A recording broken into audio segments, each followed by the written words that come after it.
네, 안녕하세요. 네, 오늘 일일 MC를 맡게 된 성경 읽어주는 남자 사골육수입니다. 네, 저 오늘 진짜 많이 기대했어요. 제가 또 요한계시록의 짱 팬인데 오늘 이제 저희가 호아궁이 호산나 아이들 궁금해요 이거. 네, 이 코너를 할 건데 오늘의 주제가 바로 14만 4천. 이거 어디서 들어봤죠 이거? 전지요.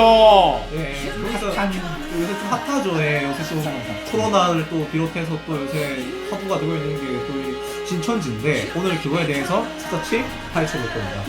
14만 4천 어디서 들어보셨죠? 성경에서. 요한계시록에서 들어봤죠. 소개는 안 하나요? 네, 이제 하기 전에 소개를 먼저 하도록 하겠습니다. 저는 성경 읽어주는 남자 요한계시록의 팬 사골육수입니다. 저는 편집자 장PD입니다. 안녕하세요. 옥선조입니다. 네, 보조 편집자 임코딩입니다. 네, 한짜이군입니다.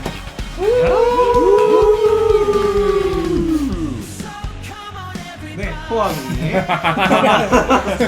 네, 호아궁의 호산나 아이들 이것이 궁금해요. 궁금해요 이거. 네, 오늘 주제 14만 4천. 네, 옥선전님께서 네, 얘기 말씀 부탁드리겠습니다. 네.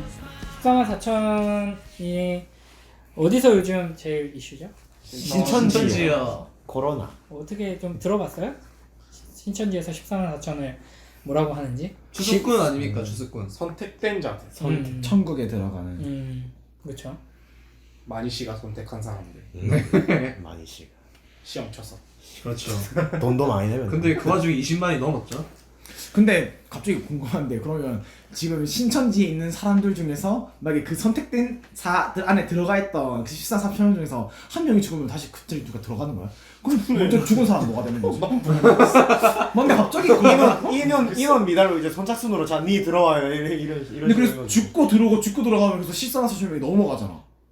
그래서 원래는 처음 교리는 14만 4천만 천국에 들어간다고 했었는데 14만 4천이 넘어버린 거야. 신천지 장사가 너무 잘 돼가지고. 지금 한 교육받는 애들까지 합쳐서 30만 정도 된다던데. 그래가지고 교리를 바꿔버렸죠.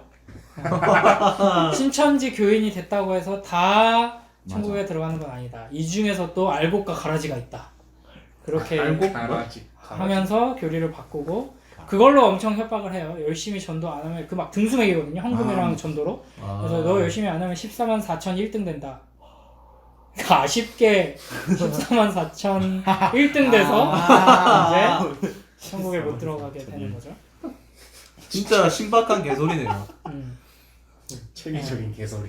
이게 이제 요한계시록이라는 책이 이런 식으로 신천지뿐 아니라 그냥 많은 이단들이 요한계시록을 가지고 그 이상한 이야기들을 많이 하죠. 종말을 다루고 있는 책. 그래서 또 다른 이제 숫자로 장난치는 게 666. 666. 그렇죠.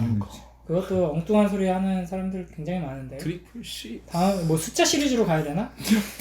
팬인데 잘 모르시는 것 같은데. 팬이 제일 말이 없어요. 666 잘 모르는 것 같은데. 666. 네. 네. 다음에 또 기회가 되면 666은 무엇인가 이것도 한번 해보면 좋을 것 같은데. 네. 그래서 제 요한계시록을 제대로 배워야 되는데 요한계시록 하면 좀 어떤 이미지가 있어요? 정말 어려운 책. 판타지. 판타지. 아포칼립스. 좀 들으면 무서운 얘기. 뮤지컬. 아도나이. 그래도 우리는 이번에 수련회 때 특강 듣고 뮤지컬 보면서 이제 요한계시록이 조금 그래 어려운 책이 아니구나, 똑같구나, 다른 성경처럼 똑같고 하나님이 우리에게 주시는 아름다운 진리의 말씀 또 위로의 말씀이 담겨있는 책이구나 하는 걸 좀 배웠는데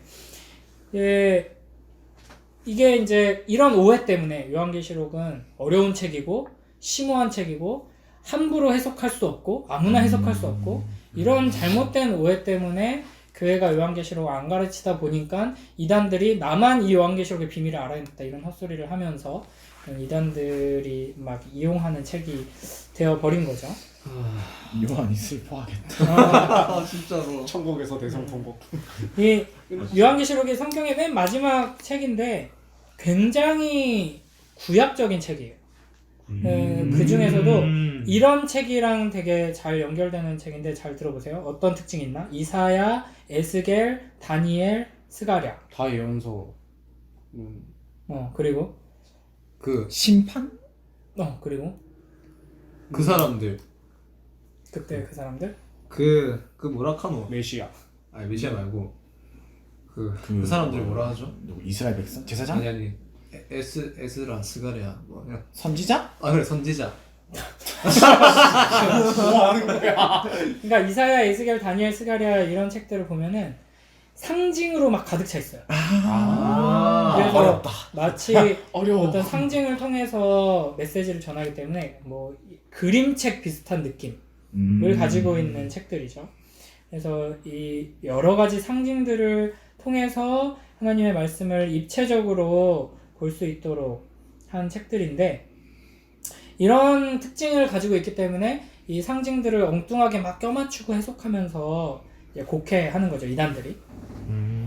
그 중에서도 이제 이 14만 4천이 등장하는 요한계시록 7장이 이단들에게 가장 많이 오용되어 왔던 겁니다. 주로 이제 어떻게 이야기를 하냐면, 아까 말했듯이 14만 4천이 천국에 들어가는 숫자고 거기 안에 들어야 하고 그게 우리다. 그쵸? 월. 근데 이제 신천지는 처음에는 그렇게 했다가 14만 4천이 넘어버리니까 교리를 바꿔버렸는데, 이런 식으로 교리를 바꿔버리는 것만 봐도 그들이 얼마나 이상한 집단인가가 드러나는 거죠. 네. 그러니까 우리는, 이것도 나중에 기회가 되면 이 주제도 한번 다루면 좋은데, 우리는 예수님께서 가르치신 내용을 지금까지도 이어서 그대로 믿고 가르치고 있는 교회예요. 그게 굉장히 중요한 지점이거든요. 그래서 성경적인 기독교, 성경을 가지고 말하죠. 근데 신천지도 사실 성경 가지고 말하고, 여호와의 증인도 성경 가지고 말하고, 이단들 다 성경 가지고 말하잖아. 성경 가지고 이 구절을 어떻게 해석하고 어떻게 말하느냐가 차이가 있는 거잖아요. 그래서 단순히 성경적인 게 중요하다라고 말하는 것만으로는 충분하지 않고 역사적인 맥락이 굉장히 중요해요. 그래서 우리는 예수님이 말씀하신 대로 성경을 통해서 그 예수님의 제자들, 그리고 예수님의 제자들의 제자들, 우리 요한계시록 뮤지컬에도 그 사도 요한의 제자였던 순교자 한 분 나오죠. 네네 그 불에 폴리카? 타주고 싶은. 그렇지. 아, 폴리카. 그래, 로보카가 아니고 폴리카. 네. 그런 식으로 사도들과 그 사도들의 제자들이 초대교회에 설교하고 편지 쓰고 가르쳤던 내용들을 지금까지 우리는 이어오고 있는, 그 맥락을 이제 나중에 쭉 공부해보면 되게 흥미로워요. 그래서 이제 중요한 사람 중 하나가 어거스틴, 성 어거스틴. 뭐 하시는 똑똑한 사람. 되게 똑똑한 사람. 어마어마하게 똑똑한 사람이죠. 그 사람이 거의 기독교 교리를 체계화시키는데 지대한 역할을 했고, 그게 이제 점점 더 예수님이 가르쳐 주셨던 내용들에서 교회가 점점 왜곡되고 벗어나다가 중세교회가 엉망진창이 돼버리죠. 막 연옥 나타나고 막 마리아가 거의 막 신처럼 되고 막 이러다가 종교개혁자들이 종교개혁을 일으키면서 새로운 교리를 막 이만희나 막 이런 하나님의 교회나 이런 이단들이 하는 것처럼 우리가 비밀을 알아냈다, 지금까지 아무도 몰랐던 걸 우리가 해석해냈다, 이러는 게 아니라 종교개혁자들은 어거스틴이 얘기했던 초대교회 사도들과 사도들의 제자들이 얘기했던 대로 돌아간 거예요. 그 종교개혁자들의 가르침이 우리가 막 공부하는 뭐 하이델베르크 요리문답, 웨스트민스터 소요리문답 이런 것들이 거기에 연결되어 있는 거고, 그걸 근거해서 우리는 성경을 해석하고 배우잖아요. 네. 그러니까 우리는 예수님이 가르치셨던 대로 가르치고 배우고 믿는 사람들이에요, 여전히. 그러니까 교리가 안 바뀐 거죠. 안 바뀌고. 근데 이단들은 교리를 막 개발해내고 바꾸고 난리 나는 거예요. 네, 그런 것만 봐도 이제 알 수 있고. 자, 이제 본문을 좀 자세히 한번 볼까요? 자, 이제 7장의 내용을 좀 보기 위해서는 6장 마지막 부분을 좀 먼저 봐야 되는데, 이제 요한계시록 6장 12절부터 이 심판의 현상들, 마지막 때 심판의 현상들이 나타납니다. 그래서 하늘과 땅에서 큰 요동이 있고, 그 다음에 이제 6장 15절부터 17절 한번 읽어주시겠어요? 누가요? 땅의 임금들과 왕족들과 장군들과 부자들과 강한 자들과 모든 종과 자유인이 굴과 산들의 바위 틈에 숨어 산들과 바위에게 말하되 우리 위에 떨어져 보좌에 앉으신 이의 얼굴에서와 그 어린 양의 진노에서 우리를 가리라. 그들의 진노에 큰 날이 이르렀으니 누가 능히 서리요 하더라. 아멘. 이 심판에 대한 메시지. 겁나 두려워하는 듯. 그쵸. 뭐 모든 이들이 임금이나 뭐 왕족이나 장군이나 부자나 뭐 누구든지 간에 다 굴과 산들의 바위 틈에 숨어요. 근데 숨는 것까진 그렇다 칠 수 있어. 근데 숨고 나서 뭐라고 말하냐면 가려. 진노를 진노를 가리. 진노에서 우리를 가리. 진노에서 우리를 가리라? 근데 지금 봐봐. 산들과 바위한테 말하는 거예요. 산들과 바위야 우리 위에 떨어져서 라는 거야. 죽여달라는 거잖아. 산들이랑 바위가 우리 위에 떨어져가지고 이 무서운 심판에서 우리를 좀 가려달라. 그러니까 심판이 얼마나 무서운지를 이렇게 표현하고 있는 거야. 차라리 죽여라. 진노의 큰 날이 이르렀으니 그러니까 그 어린 양의 진노에서 우리를 가리라. 보좌에 앉으신 이의 얼굴에서 우리를 가려라.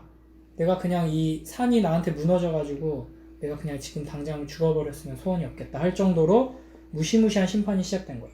마지막에 질문이 하나 나오죠. 17절 마지막 부분에 그들의 진노에 큰 날이 이르렀으니 누가 능히 서리요 하더라.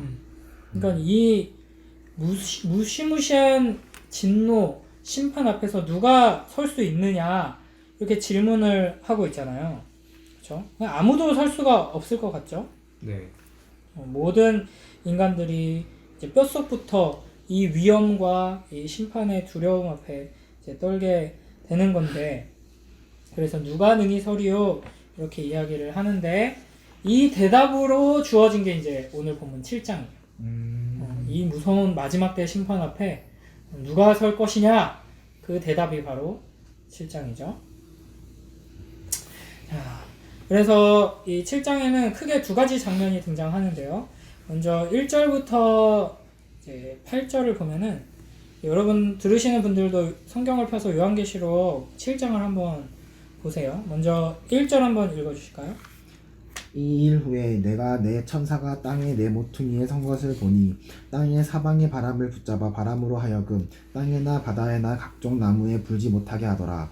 아멘. 지금 네 천사가 땅의 네 모퉁이에 서서 온 세상에 둘러서서 지금 무슨 바람을 붙잡아서 그것이 불지 못하도록 지금 막고 있는 거죠. 그 다음에 2절 3절도 좀 이어서 읽어주시겠어요? 또 봄에 다른 천사가 살아계신 하나님의 인을 가지고 해돋는 데로부터 올라와서 땅과 바다를 해롭게 할 권세를 받은 네 천사를 향하여 큰 소리로 외쳐 이르되 우리가 우리 하나님의 종들의 이마에 인치기까지 땅에나 바다나 나무들을 해하지 말라 하더라.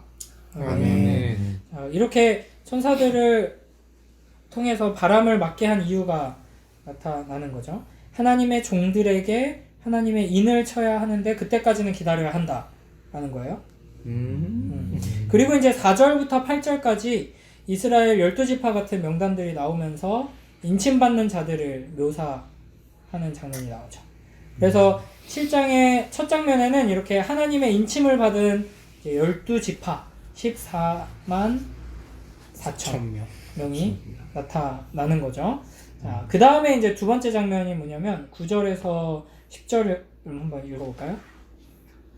이 일 후에 내가 보니 각 나라와 족속과 백성과 방언에서 아무도 능히 셀 수 없는 큰 무리가 나와 흰옷을 입고 손에 종려 가지를 들고 보좌 앞과 어린 양 앞에 서서 큰 소리로 외쳐 이르되 구원하심이 보좌에 앉으신 우리 하나님과 어린 양에게 있도다 하니. 아멘. 이거 우리 유명한 찬양 하심이 보좌에 앉으신 그죠? 우리 그 가사가 바로 이 장면, 이 구절에서 나온 건데, 그러니까 각 나라 족속 백성 방언에서 나온 어떤 무리들이 지금 있고, 그 무리는 아무도 능히 셀 수 없는 큰 무리다 이렇게 설명하고 있죠. 그들이 이제 각 나라 족속 백성 방언에서 나온 아무도 능히 셀 수 없는 큰 무리가 하늘 보좌 앞에서 어린 양을 찬양하고 있는 장면, 이 두 장면이 지금 등장하는 거예요. 여기서 나오는 이제 14만 4천 명 그리고 셀 수 없는 큰 무리 이게 누구인가 무엇을 상징하는가 이걸 이제 잘 해석해야 하는 것이죠. 그래서 어떤 사람들은 이제 첫 번째 장면에서 등장하는 14만 4천 명이 12지파로 나타나기 때문에 이거는 유대인들이다. 그리고 아무도 능히 셀 수 없는 큰 무리는 이방인들이다. 이렇게 해석을 해요. 근데 맞는 것 같아요? 틀린 것 같아요? 모르겠어요. 애매한 감이 있네요. 애매한 감이 있죠. 왜냐하면은 이제 12지파 명단을 이제 쭉 보면은 이게 이제 야곱의 아들들로 보기에는 단 이름이 없어요. 그리고 므낫세가 들어가 있죠. 그리고 가나안 땅에 들어간 12지파로 보기에도 그 명단하고는 좀 달라요. 그리고 무엇보다도 중요한 게 지금 이 사도 요한이 이 글을 쓰고 있는 당시에 이스라엘은 이미 뭐 몇백 년 전에 그 유다와 베냐민으로 이루어진 이제 남유다 멸망했고 그에 앞서서 10지파로 구성되어 있던 북이스라엘 왕국도 멸망한 상태죠. 그죠? 그리고 이 요한계시록을 기록할 때에는 12지파는 이미 없고 교회에서는 교회를 영적 이스라엘로 12지파로 표현하고 있던 시기예요. 그죠? 그래서 이제 야고보서 1장 1절 보면은 누가 한번 읽어줄까요? 하나님과 주 예수 그리스도의 종 야고보는 흩어져 있는 12지파에게 문난하노라. 네. 야고보 사도가 편지 쓰면서 흩어져 있는 12지파에게 편지를 쓰잖아요. 근데 이게 지금 이스라엘의 12지파를 지칭하는 게 아니잖아요. 아니죠. 그렇죠? 영적 이스라엘인 교회들을 얘기하는 거잖아요. 베드로전서 2장 9절도 마찬가지예요. 또 읽어볼까요? 그러나 너희는 택하신 족속이요 왕같은 제사장들이요 거룩한 나라요 그의 소유가 된 백성이니 이는 너희를 두려운 데서 불러내어 그의 기이한 빛에 들어가게 하신 이 아름다운 덕을 선포하게 하려 하심이라. 네. 그래서 이런 식으로 신약 성경에서는 이미 교회가 구약의 이스라엘을 이어받았다라는 개념을 가지고 있었던 것이죠. 그런 맥락에서 보면 요한계시록의 이 기록도 12지파도 단순히 이스라엘의 12지파가 아니라 영적 이스라엘인 교회, 신약의 교회를 가리키는 것으로 볼 수 있는 것이죠. 그래서 방금 7장의 이 첫 장면에 이 14만 4천 12지파는 교회다. 여기까지는 뭐 이단들도 그 교회인데 그 교회가 신천지 교회다 지금 하는 건데, 그렇죠? 맞아요. 어쨌든 이제 첫 장면에 14만 4천은 교회다라는 걸 알 수 있고, 그 다음에 두 번째 장면에서 등장하는 구원하심이 이 찬양에 등장하는 셀 수 없는 큰 무리는 누구인가? 그렇죠? 큰 무리. 그러니까 그게 어떤 누구냐 하면은 그냥 정답을 얘기해 줄게요. 첫 장면에서 나온 14만 4천 명과 똑같은 대상을 지칭하는 거예요. 교회요? 교회예요. 똑같은 대상을 놓고 14만 4천 명이다, 12지파다라고 표현하고 또 바로 이어서 또 셀 수 없는 큰 무리다 이렇게 표현하거든요. 강조를 한 건가? 그쵸. 근데 신천지는 다 그냥 갖다 다 쓰네요 그냥. 자, 12지파도 막 그거. 골고루. 자 7장 3절 한번 읽어주세요. 네, 잠시만요. 이르되 우리가 우리 하나님의 종들의 이마에 인치기까지 땅이나 바다나 남문들을 해하지 말라 하더라. 하나님의 종들이라고 표현한다 그랬잖아요. 14만 4천 명을. 그 다음에 두 번째 장면에서 셀 수 없는 큰 무리들이 무슨 일을 하는가 7장 15절 한번 읽어주세요. 그러므로 그들이 하나님의 보좌 앞에 있고 또 그의 성전에서 밤낮 하나님을 섬기매 보좌에 앉으신 이가 그들 위에 장막을 치시리니. 네, 밤낮 하나님을 뭐한다? 섬겨요. 섬긴다. 이제 첫 장면에서 14만 4천 명은 하나님의 종들이라고 지칭했고, 이제 두 번째 장면에서 7장 15절에서는 그 셀 수 없는 큰 무리가 밤낮 하나님을 섬긴다라고 되어 있죠. 그러니까 똑같은 역할을 감당하고 있는 거예요. 하나님의 종들, 하나님을 섬기는 이들. 이게 이제 뒤에 가면은 22장 3절에서 종합적으로 설명이 되고 있거든요. 한번 읽어주시겠어요? 다시 저주가 없으며 하나님과 그 어린 양의 보좌가 그 가운데 있으리니 그의 종들이 그를 섬기며. 네, 그의 종들이, 하나님의 종들이 그를 섬긴다. 그렇죠? 앞장면에서는 하나님의 종들이라고 묘사했고 뒷장면에서는 하나님을 섬긴다 했는데 이게 이제 통합적으로 22장에서는 나타나죠. 그러니까 지금 요한계시록 7장에 등장하는 두 무리가 있는데 14만 4천하고 셀 수 없는 무리가 있는데 그게 두 무리가 아니라 사실은 한 무리를 두 가지로 표현을 하는 거다 라는 거죠. 중의적 표현이군요. 중의적 표현? 중의적 그럴 때 쓰는 그렇지. 한 대상을 두 번 네. 이야기하고 있는 거죠. 이게 어떻게 이렇게 보는 게 근거가 있냐면은 요한계시록이 전체 구조가 이런 방식으로 되어 있어요.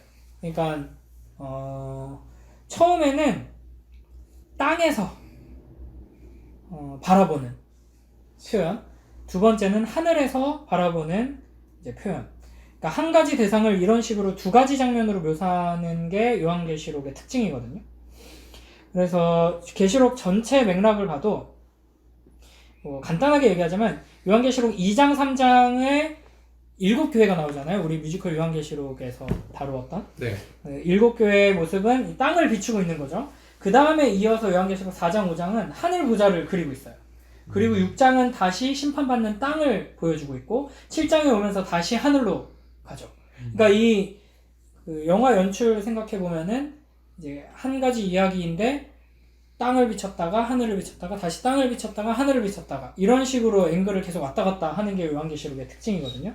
지금도 똑같은 하나님의 백성들의 모습을 두 가지 앵글로 풍성하게 그려내고 있다라는 거죠.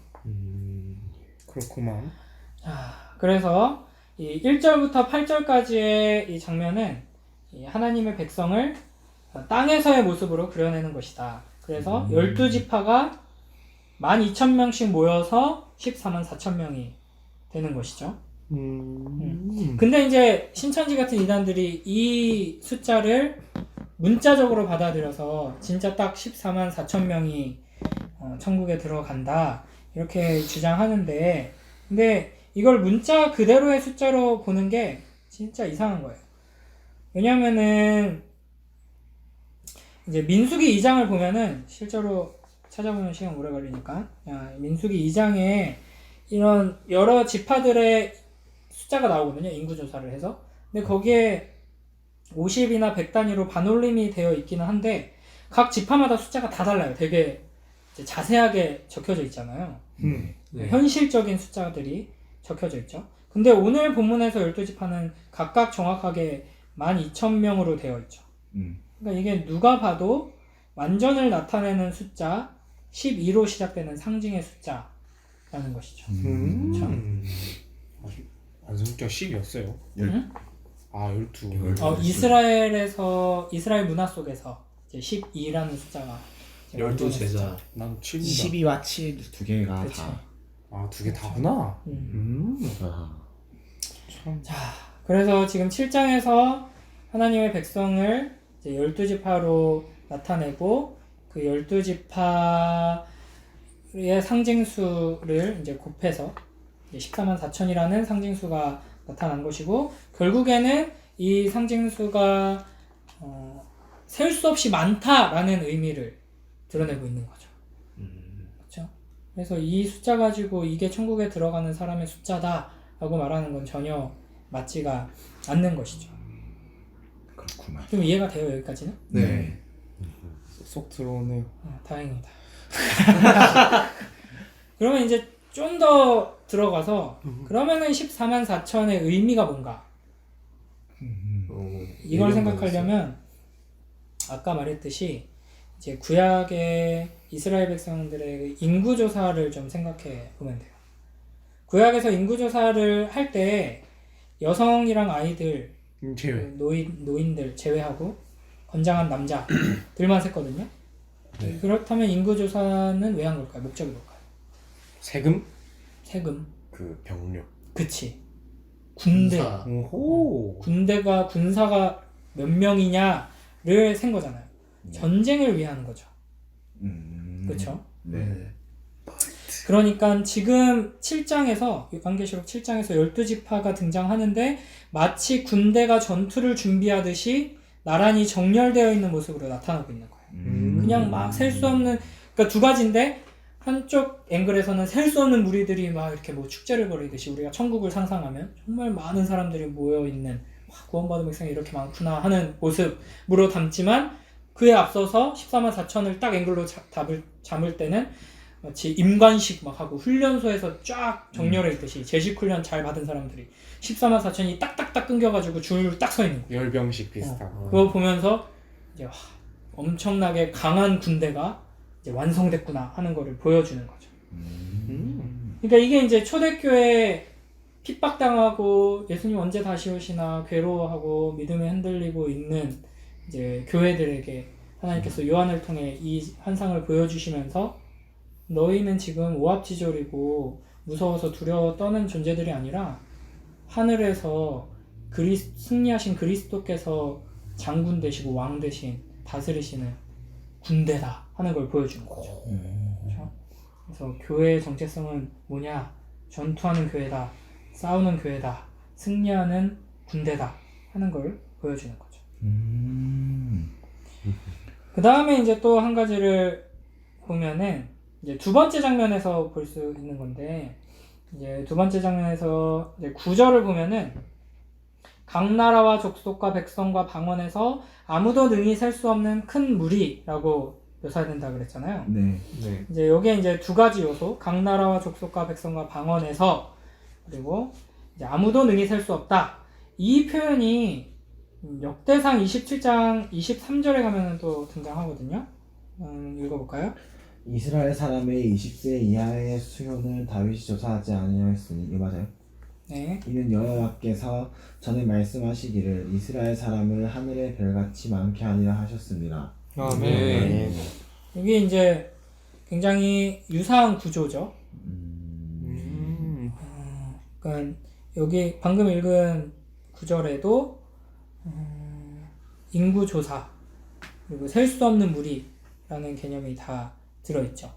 하늘의 별같이 많게 하리라 이렇게 말씀하시잖아요. 그러니까 다윗이 지금 인구 조사를 하는 건데 여기서 이제 하나님의 약속 성취를 생각하면서 셀 수 있는 대상과 셀 수 없는 대상을 구분짓고 있는 거죠.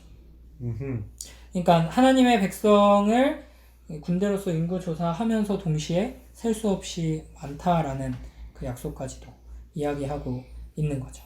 그러니까 이걸 더 거슬러 올라가면 창세기 15장 5절 한번 읽어볼까요?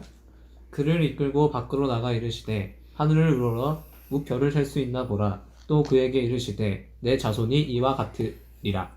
네. 그러니까 아브라함에게 하신 이 언약의 내용이죠. 그렇죠? 이스라엘 사람을 하늘의 별같이 많게 하리라. 그러니까 셀 수 없이 많게 하겠다는 약속인 거잖아요. 그다음에 좀 더 거슬러 올라가면 이 언약의 이제 출발점으로 창세기 12장 2절에서 3절 읽어봅니다. 내가 너로 큰 민족을 이루고 내게 복을 주어 내 이름을 창대하게 하리니 너는 복이 될지라. 너를 축복하는 자에게는 내가 복을 내리고 너를 저주하는 자에게는 내가 저주하리니 땅의 모든 족속이 너로 말미암아 복을 얻을 것이라 하신지라.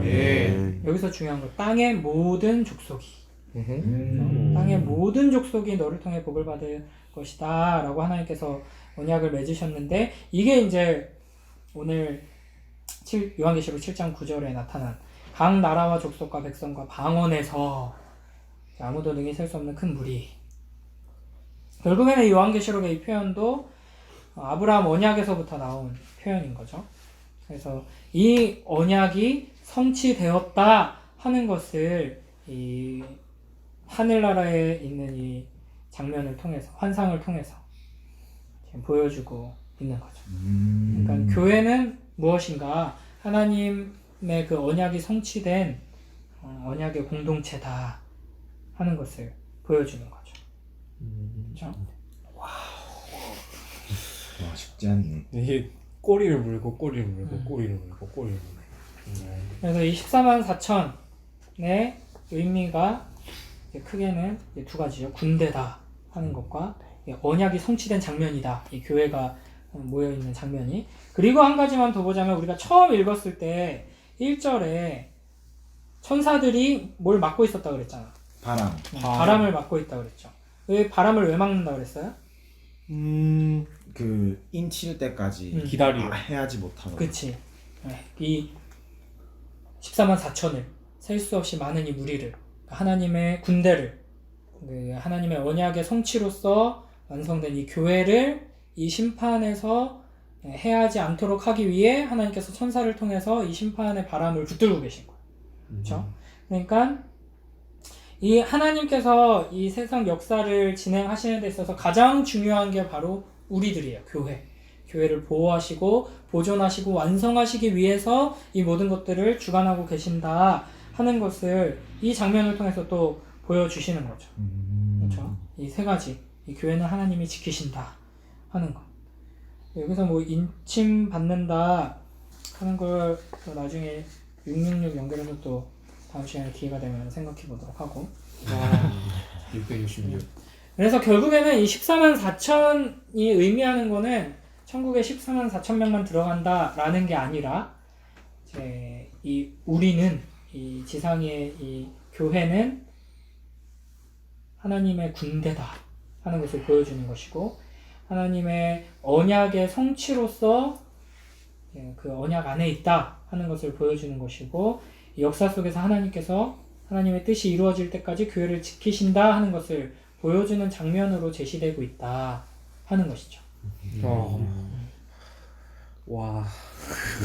그러니까 요한계시록의 첫 번째 독자들이었던 핍박받는 초대교회 우리 선배들의 입장에서 이게 얼마나 큰 위로가 되고 소망이 되고 기쁨이 되고 그렇죠. 했을지 생각해 볼 수 있고, 우리에게도 이게 얼마나 놀라운 위로가 되는가 더 볼 수 있는 거죠. 잘 듣고 있냐 이만희? 이렇게 도발이다. 뿔뿔뿔뿔. 그렇죠.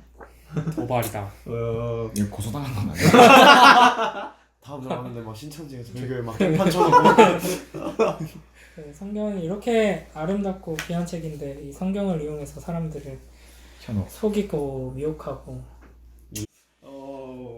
자, 그래요. 우리 다음 호아궁이 때 또 여러 주제를 가지고. 주제를 가지고 다뤄보도록 하고요. 네, 오늘 이렇게 네, 호아궁이 호학한 아이들이 궁금해요 이거. 호환 아이들은 어디 아이들이냐? 오한마 아이들. 호학한 아이들. 네, 궁금해요 이거. 오늘은 14만 4천에 가네요. 요한계시록에 가나요? 이렇게 알아봤는데요. 네, 또 다음 기회가 되면은 또 요한계시록에 있는 또 다른 뭐 666이라던가 다른 또 2단이라던가 뭐 그런 것들 또 특집으로 해서 또 많이 우리 알면서 또 배워가는 그런 시간 가졌으면 좋겠습니다. 네, 오늘 함께 하셔서 어떻게 소감들이 어땠는지 한 분 한 분 한번 말씀해 주시죠. 와. 옆에 계시는 잘 들었습니다. 장 PD부터 한번. 얘기가 너무 흥미진진하긴 한데 이게 비유가 너무 많고 또 상징적인 내용들이 워낙 많다 보니까 설명을 하나하나 하는 게 이해는 되는데 너무너무 어렵네요. 너무 연결이 되는 이야기다 보니까 뭐 들으시면서도 많이 힘드셨을 것 같은데 그래도 나름이 아니라 엄청 좋았습니다. 14만 4천이 신천지에서 왜 잘못됐는지 이제 정확하게 알 수 있는 시간 할 수 있어요. 어찌되면 이단대학 무기를 하나 가진 것 같네요. 인코딩 데려가지고. 저도 같은 생각입니다. 흥미진진한 만큼 되게 어렵네요 이거. 힘들었어. 조건당이네. 쉽게 알려줬어야 되는데. 아닙니다. 미안하다. 우리 짠 하이룬 네 한자 이룬 짠 하이룬. 이걸 들으면서 느꼈던 게 성경이 한 권 한 권이 각자 이제 문학적인 요소도 담고 있고 뭐 그런 다른 요소들을 담고 있음과 동시에 전체 성경 66권이 다 이어져 있고 서로를 이렇게 뭐라 하냐 이렇게 커버 친다 해야 되나? 자료가 되기도 하고 문학적 요소가 되기도 한다는 게 참 어렵고도 신비한 그런 하나님의 그런 대화를 볼 수 있는 것 같네요. 힘들었어. 그래서 저희 이런 호아궁이 네, 이런 장꾸라가 있는 겁니다, 여러분. 모르겠는 거 이런 것도 이렇게 우리 옥선전님께서 많이 알려주시고 하시니까 이 특집 계속될 수 있도록 여러분 많이 들어주시기 바랍니다. 아직 듣고 있는 생존자가 있다면 네, 마지막 마무리 우리 옥선전님께서 해주신다고 하니까 뭔 소리야? 다음 이 시간에 또 만나요. 안녕.